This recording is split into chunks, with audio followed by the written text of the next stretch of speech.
about the M400 a few years ago. I think it looks nice as a sport watch, but it's definitely a sport watch. It's not something that you're going to be wearing into the office. I think people would definitely know that you're wearing a GPS sport watch at that point. So if the M430 isn't right for you, maybe it's too big, maybe it's too small, maybe you don't want the watch, you got to check out our website, riznos.com. The link is here on the screen. We also have a mobile app, Riznos Deals. And what we do is we scour the internet literally every single day. I mean, people are doing it right now while I'm making this video. And we find awesome deals on GPS watches, activity trackers, stuff. Everything that you're probably interested in, we find awesome deals on it. So check out our mobile app, check out our website. The link is here on the screen and down below in the description. Now also regarding design, the M430 is water resistant down to 30 meters, and you should expect about 5 full days of battery life on a single charge.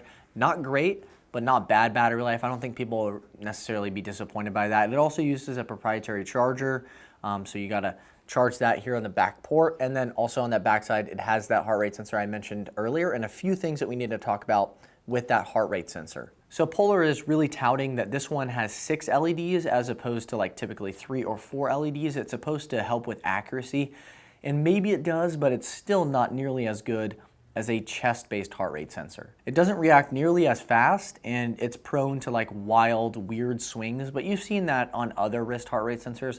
But when you go sport by sport, that's where the story gets a little weird. I haven't found it to be any better than any other wrist heart rate sensor for running. In fact, I think sometimes it's actually worse, but generally pretty okay. I mean, it's the same story also for cycling. For weight training, it was better than most wrist heart rate sensors, although it's still not accurate, and it's kind of the same story for CrossFit. The average numbers over the duration of a workout will end up pretty close to what you'll see from a chest strap heart rate monitor, but when you look down at your wrist while you're working out, you'll notice that it isn't accurate. So over the entire duration of a workout, it's kind of close, but it's still not like having a chest strap heart rate monitor. Now for swimming, the heart rate situation is good, but it's also not good. So it's nice that the optical sensor is switched on while you're swimming. So that's pretty cool. A lot of optical sensors are actually turned off. It's cool that it's turned on, but it won't be accurate. I mean, when you're swimming, you'll notice that it's off. Maybe at the end of your swimming workout, depending on how long it was, it might be close, but I tightened it down. I did all I could to make it as accurate as I could, and it's just not quite great for swimming. So it's nice that you have it. It's better than nothing, but it's still not going to replace some of those swim heart rate monitors. And also, this guy apparently can't work with like the H7 for swimming. So you can't record your heart rate while you're swimming with an external heart rate sensor with this guy.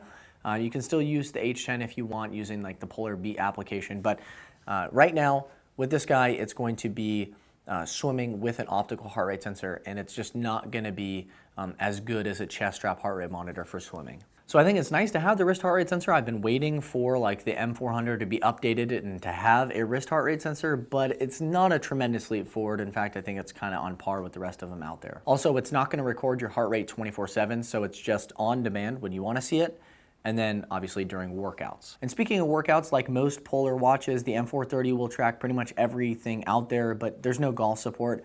You can do running, cycling, and swimming. That's indoor and out. And then you also have CrossFit, strength training, hiking, walking, skiing, and then Latin dancing. So it's pretty cool. The watch will measure distance, speed, pace, route, heart rate, timing info, altitude, ascent, descent, laps, plus your running cadence. Now, most of that information is based on GPS data. So while the M430 will work for other sports, this is supposed to be mostly a runner's watch.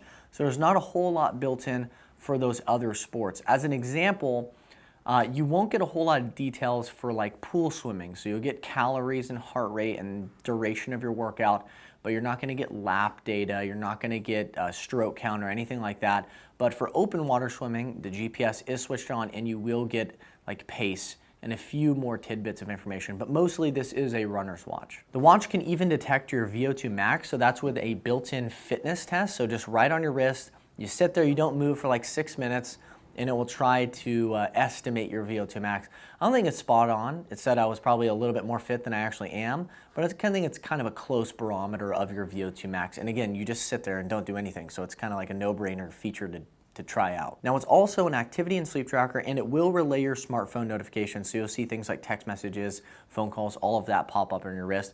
It's not revolutionary, but you know, it's nice to have on this device. In terms of activity and sleep tracking, there's really only one thing worth talking about here, and I say it in almost every single Polar review. That's your daily goal It's based more on your overall activity level and less on steps. So like if you end up doing a CrossFit that day, while maybe you use the rower a lot and you don't incorporate steps a lot, you'll still make significant progress towards hitting your daily goal. Whereas a lot of activity trackers out there, you still have to go walking later on that day to get closer to hitting your goal. So I like the goal on Polar devices. It's nice to have it on all of the past ones, and it's nice to see it show up here again on the M430. Plus it also gives you cues on how to hit your daily goal, so like walk 15 minutes, run for 5 minutes, so that way you can kind of figure out how you can actually hit that goal when you're later on in the day. You also have inactivity alerts and a stopwatch on top of all of that stuff. So all of this data stuff, the workout stuff, activity and sleep tracking, all of it lives within the Polar Flow service, so it's iOS, Android,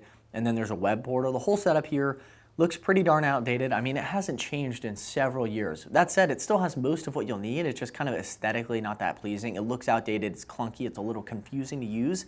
It goes for all the Polar Flow services, but it has most of what you'll need. And actually, if you dig a little bit deeper, it's kind of fun to use. And then also like Garmin and Cento, if you use the web portal, you're gonna get more than you'll get from the app.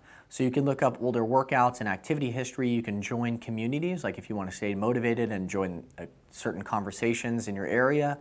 You can also browse and start different training plans, which is kind of cool. Like maybe you want to run a marathon and you want to do it in 6 months.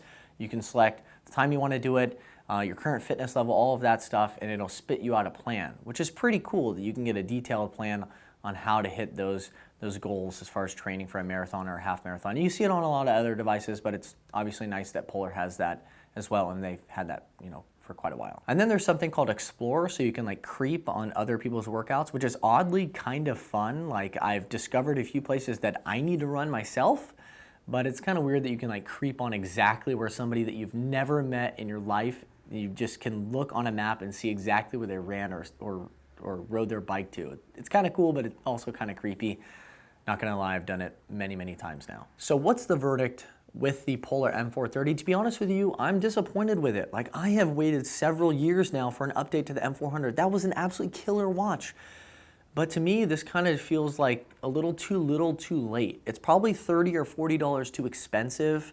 It's nice to have the wrist heart rate sensor, but it's not a tremendous leap forward.